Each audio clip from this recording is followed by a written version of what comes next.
I admire all you superstars. My 12 trees are a lot of work. I thought I'd give you guys all just quickly I'm asked to kind of bring you up to speed on the groundwater sustainability plans in SGMA. We heard about our surface water supply. We know that's tied to our groundwater usage, and we know we're in overdraft and critically overdraft.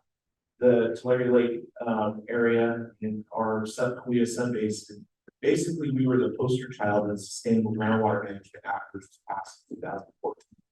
So the act was passed to address overdraft and some of the impacts that come from overdraft, like water quality, subsidence, depletion of streams, ecosystems, and that sort. We were tasked with forming our groundwater sustainability agency in 2017, which we did, and then quickly moving into establishing the groundwater sustainability plan that set out the path to achieving sustainability. And sustainability is basically, in our viewpoint, our plan was spelling out how we knew the groundwater level would decline over time, but that we would level out by 2040. And we call that our measurable objectives. Where are we going to land? And then below that is our minimum threshold. That's where, if we hit that minimum threshold, where we basically say we've lost control, and the state would take over at that point. So those are the elements that are within our groundwater sustainability plan, how we got those levels, how we're going to achieve sustainability.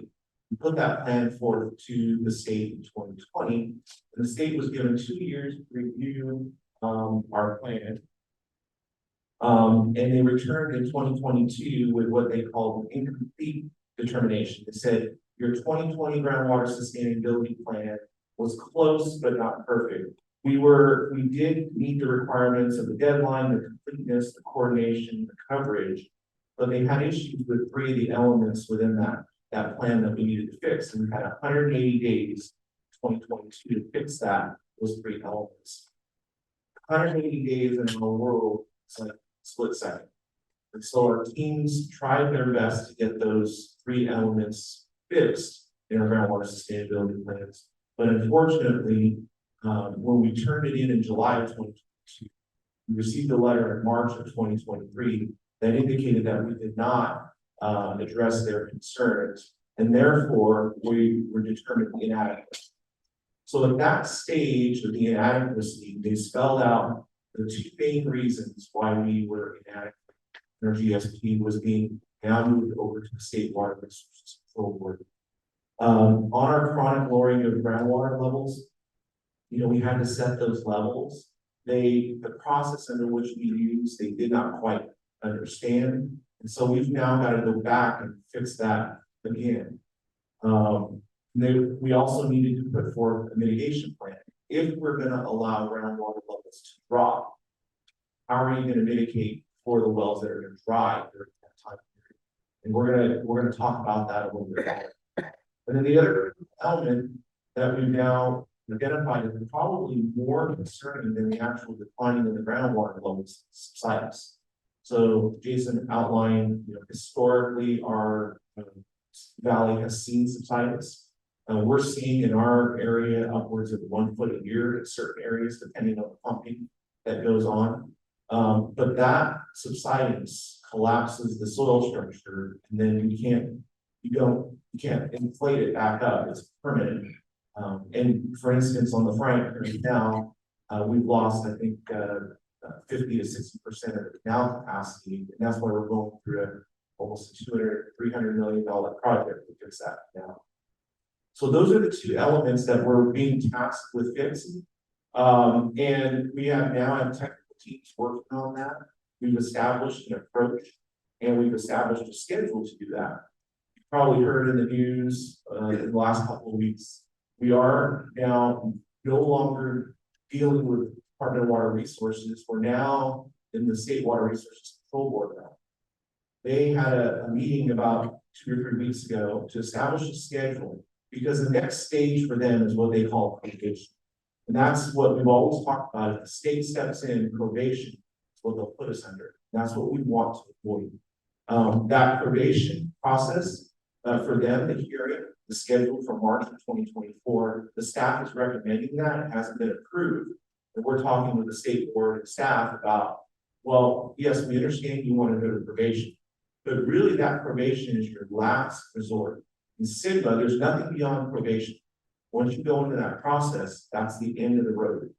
And so what we're telling them is, yes, we have deficiencies in our groundwater sustainability plan, but there's another element to SGMA. I've only talked about the groundwater sustainability. What I haven't talked about is groundwater sustainability plan implementation or sustainability. So what are we doing to actually address the decline? And here in the Kaweah Subbasin, the GSAs that are working on sustainability, I believe, have really taken that sustainability goal and pushed it forward faster. I remember in 2020, we saw we were going to go into another drought.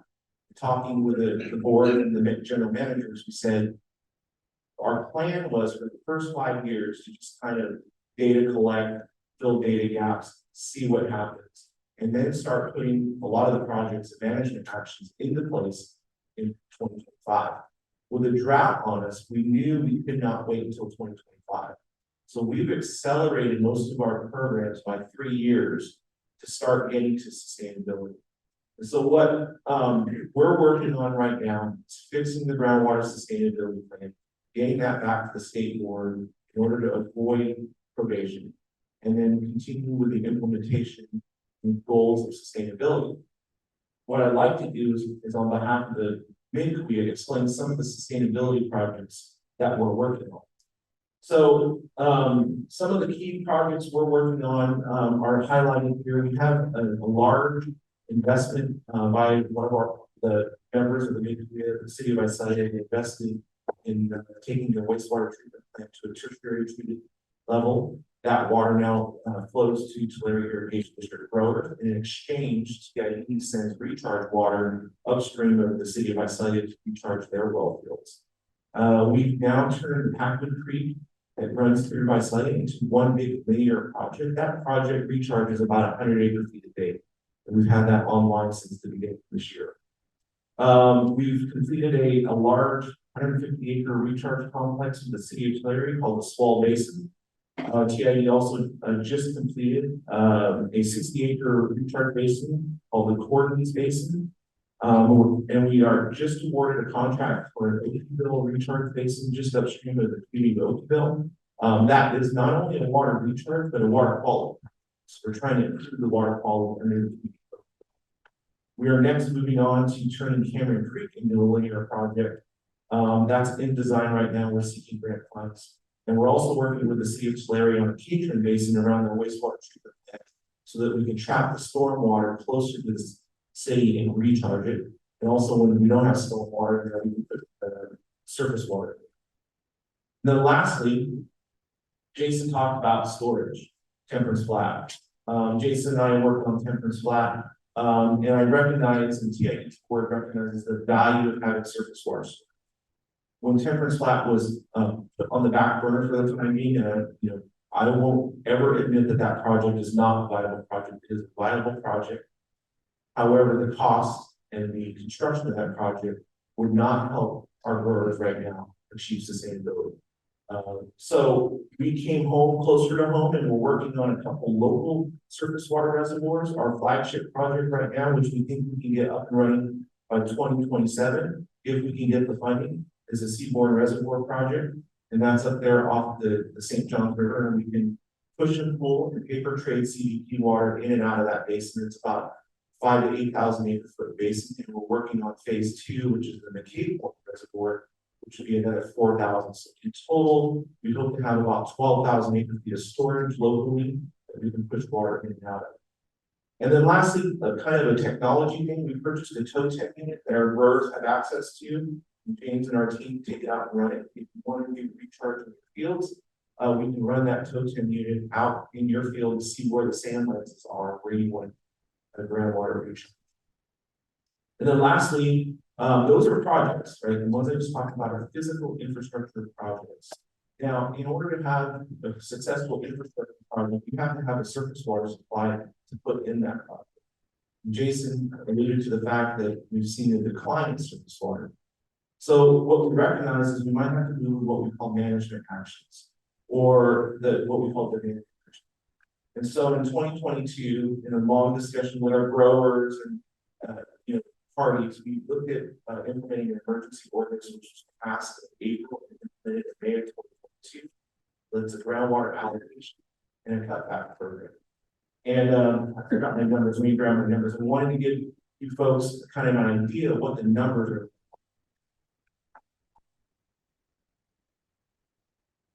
So this is how our numbers and our sustainability look like, and how this project and management actions interplay with each other. So in 2022, we were dry year.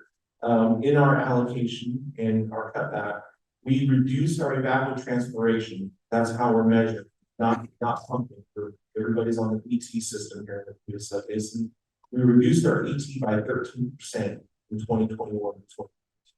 Just in the Mid-Kaweah footprint, that 100,000 acres, that represents approximately 20,000. So when it's dry, we can reduce our evapotranspiration. Our cropping was about consistent with what we've seen historically, but we just reduced our evapotranspiration. We flipped that from going from a dry year within a month, right? Remember, November forecasters were telling us we're going to be dry. By December, we had flooding situations going on. That's when that switch turned over, the same program, the emergency ordinance that looked like a cutback, became a tool under which our growers can receive groundwater credits for putting water on their ground. So when we flip over into that new wet year, just since January alone, the Tulare irrigation, a member of the Mid-Kaweah, imported 256,000 acre feet from January to June this year. 105,000 acre feet of that water has been sent to grower turnouts. In January, February, and March alone, growers took approximately 26,000 acre feet out to their fields. So, well, we had flooding situations going on. We turned that flooding situation into a recharge event. In total, for April, growers took about 17,500. April's when we start seeing some irrigation demand really pick up. So I don't, we don't know how much was recharged and how much was irrigation demand. And by May, we were up to about 23,000 acres. That means in total, TIE's recharge efforts, separate of the growers, also brought in about 136,000 groundwater recharge. And we're still not done with the year yet. So again, we've taken our projects and management actions and turned them into reducing how much we use in a drought period, trying to keep as much ag in production, and then in wet years, flipping that and turning it to how much can we put in the ground.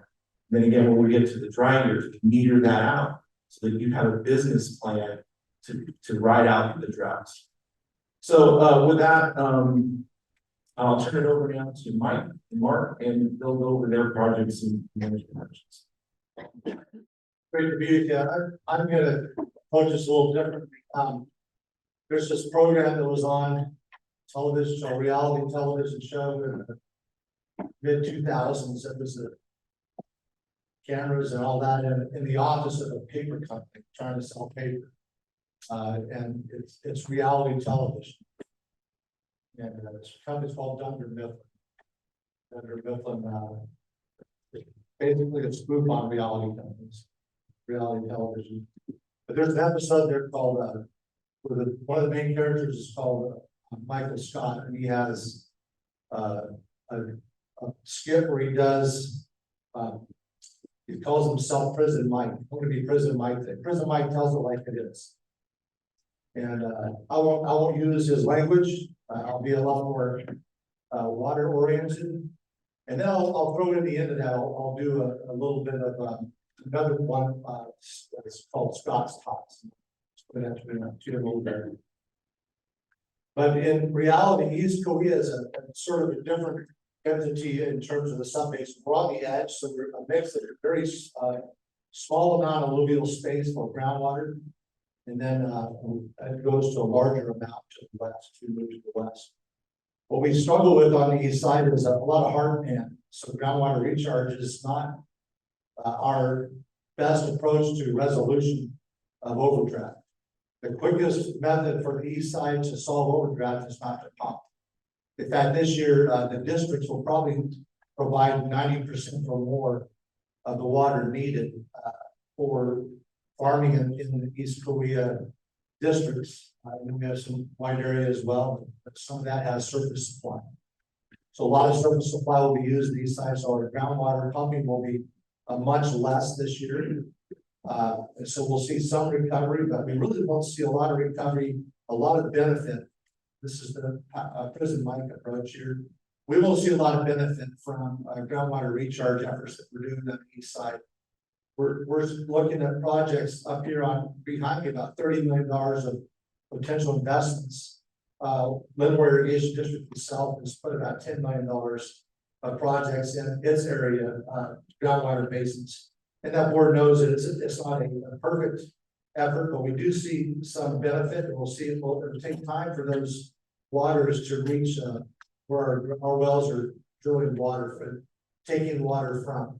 It's about a 40-year travel path in our area. So it takes a long time. It's not, and in some cases, it doesn't get past some very thick hard pan that our landowners deal with. In a lot of places, we try to break that up when we put our systems in. So we've done that, and we do see a pretty good half-acre foot is a really good project on the east side. And on the west side, you might see a foot. Along a stream or alluvial fan, you might see a foot a day on some of these projects. So the really important ones on the screen behind you are going to be the Lewis Creek Cottonwood efforts, because those are right along a fan, Fuel Call Creek. And those will enter the groundwater a lot sooner. They'll become beneficial to us in a couple of years. But our surface projects, where we're laying water out on the ground, it'll take a long time just to see it benefit us. So we're talking about a 2040 compliance on the east side. It's not going to be achieved by groundwater recharge efforts through basins on the east side. One of the things that we've also started looking at, Linmore has installed two what we're calling dry wells. Some Pacific has installed one at the north end of, so we got three about evenly spread across the Linmore Irrigation District. And that water, I'd say some Pacific's dropping about a foot a day in that space, so about 225 gallons a minute. And the two further south, one's about 90 gallons, and one's about 60 gallons a minute. And that's a 36-inch hole in the ground filled full of gravel, and it's getting a recharge capacity of a foot. If you imagine a spreading basin, take a half a foot of recharge per acre. I've got 36 inches taking 1 foot. So that's a substantial, and it gets in the column a lot sooner. Its travel time is, if you drop, the deepest we can go is about 100 feet, these 36-inch drill rigs. So they'll go down and get benefit in the ground a lot sooner. So just as a statistic, I'm real familiar with Linmore and Exeter area in terms of groundwater. But typically our groundwater, when I got here in 06, groundwater levels are about 60 feet from surface in Linmore specifically, and now they're 150. So that's 90 feet of loss on 27,000 acres. There's an overdraft of about 60,000, 70,000 acre feet just in this one district. And that's a large result because of the actions of the Bureau of Reclamation, their decisions. Also, precipitation is a challenge. We've had terrible precipitation since 07. We're about 80%, excluding this year. The average is about 80% of our precipitation is there, and about 60% of our allocation from the federal government. So our landowners in the East Kaweah, you go to the projects, I'll tell you about those are great. But the one big thing that East Kaweah has done, this is where I get to play. The other show was Scott's Toss. So in third grade, he told this group of third graders, and when they graduate from high school, he'll buy them a computer. And because he thought he'd be a millionaire, and then he wasn't. And so when that time came, they all graduated. They were all happy to see him, and he had chargers for computers. So we're not gonna get to sustainability by, our projects necessarily, or overall, we're gonna have to give more services, we're gonna reduce our groundwater consumption. East Kaweah is already adding what would be considered sustainable allocation, 1.15 acre feet per acre of irrigatable land. So that allocates about 125, 130,000 acre feet of groundwater in the East Kaweah. And our typical inflow is about 130,000, 128. So if all this works out, we do see a draft of 125, 130,000 acre feet on average. You know, on an average period of time, you saw Jason's, the average is X, and then the variances are substantial. So the variance or the mean, the distance from the standard is substantial in this space. We struggle with that in the Kaweah Subbasin. So in particular, to end my thoughts, maybe I'll do a touch by an angel version here for a second. We got 2023, and on the east side, East Kaweah GSA, that really saved us. We're not recovering. We're having struggles on our northwest and our southeast and our Cottonwood, Antelope Valley areas. We're out of water. We hit base on water supply up there. So these wet periods, Cottonwood comes in and really charges up Cottonwood Valley and Antelope, and then Lewis Creek did its thing, and we've got good recovery there. But coming out of the valley, we're not, our district, literally not seeing substantial recovery yet. So we got to be touched by an angel. So if you believe in God, pray to him. If it's occurred for you, that's going to be that. But I believe we're going to need help from precipitation, and a lot of it. And hopefully we get another wet year to give us a little more recovery. In 17, we saw about 3 foot increase, and in 19, we saw about 11 feet. So if we get another 19 type of year next year, that would be very helpful. Anyway, thank you very much. So the greater Kaweah area is challenged in that significant area in the watershed, and it goes all the way from the very farthest east section of the watershed all the way down to the west side. So we've got varying conditions. As Michael discussed in East Kaweah, very narrow, got the Rocky Hill Fault, which is that groundwater table up, very narrow, responds really well here like this, but also discharges extremely fast in here. Then all the way down to the west side, where you've got complications of the clay layer and the depth of groundwater is 200, 300. So we've got various projects in play to try to mitigate for that. And I wanted to review some of those. So the Delta Water Conservation District has the Cannon Ranch Flood Control Recharge Project. If you've gone 245 into Wood Lake, notice the large project that gets the Kaweah River there. And that's the Conservation District project. It's about 350 acres that will hold about 1,500 acre feet of water in storm events. Like, it would have been wonderful to have that project up. We could have captured some big flows off the system and made the excessive amounts that we had to push through the clear watershed, and then release them back at a time to slowly work and recharge that water. It'll capture water off the Franklin Canal as well as the lower clear. We're really excited about getting that on. Kaweah Delta also has the Peregrine expansion project. So this is immediately upstream of Farmersville on Deep Creek, where we capture storm event water, back it up and recharge it. That project is now being approved to capture more water. Plus, the conservation district just bought another 70 acres immediately adjacent to the longest, and then add a third phase that will capture those flood waters. The Kings County Water District is working on a Delta View concept. It's an area that does not have a surface water supply, and they're looking at the ability to put in a water capture, flood recharge, as well as maybe future distribution system into that area. So, as we all know, the wide areas are more challenged, those areas that are groundwater providing for agriculture. We can provide a surface water that will help tremendously in ease on the groundwater table draw. Delta also has the Kaweah Preserve project, the preserve by Kaweah Riverland Stress, has allowed us to push water, to pump water off Deep Creek into the reserve, and it sinks like a rock there. So we need to expand that project to have a more conversion structure and be able to spread that water and capture this flood water that's. Consolidated Peoples has the Shannon Basin Expansion Project, and the Conservation District helped with that. And that's taking Shannon Basin, expanding it off of 256 way to the game capper and recharge.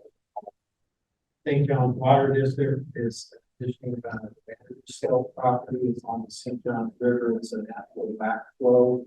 When the water is high, to expand that off to really make it very part of and then we also have a floodwater capture and recharge project that they're working with that's utilizing system. Those are more projects, construction type projects, but we also have management excellence. Like Aaron was talking about with their policies, we have rules and regulations that put some restrictions on groundwater extraction. I know a lot of you are doing that today. The idea is that we identify what is sustainable yield and start working our way down to that number so that we can become sustainable in 2040. So there's an ongoing effort with those reductions, and it's a valuable part of our plan.